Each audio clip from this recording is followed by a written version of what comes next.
I'm Jake Sivan. Right now, every team in the country is trying to figure out how to replace guys that have moved on to the NFL. Our Erik Elken has more on the position with the most question marks on the Ducks and the native son who might provide the answer. One of the biggest question marks for the Ducks this spring is at linebacker. With the departures of Michael Clay and Kiko Alonso and the admitted limited availability of Rodney Hardrick and Derek Malone this spring due to injury, there's certainly a void. Sophomore Tyson Coleman's been a popular name, but his path to this point hasn't been the smoothest. Back in May of 2011, Coleman was arrested for an MIP, a minor in possession. But just this past season, his name was associated with a different MIP.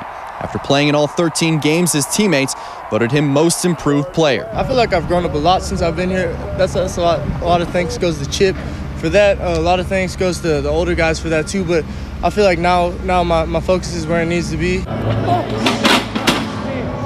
That's why we coach.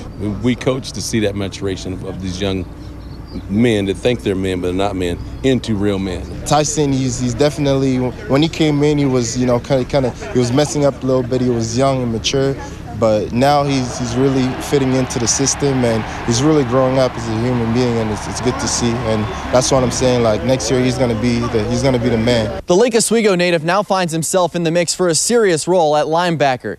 Most of his experience is on the outside, but because of some of the injuries and his athleticism, he's been practicing a lot this spring in the middle. It's a whole different world. When you're on the outside, everything's coming at you from the side, but when you're in the middle, you gotta read different plays, you gotta see stuff, you gotta communicate to everyone. You're kind of like the quarterback of the defense out there. I think the nice thing for him in our defense is there's several roles he can play.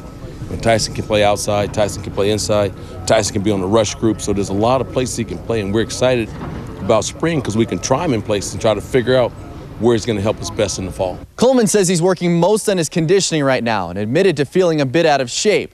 But he also wasn't shy in saying that he wants to and thinks he can become the players that Clay and Alonso were in the middle of that Duck defense. Inside the Mashofsky Center in Eugene, Erik Elken, KEZI 9 Sports.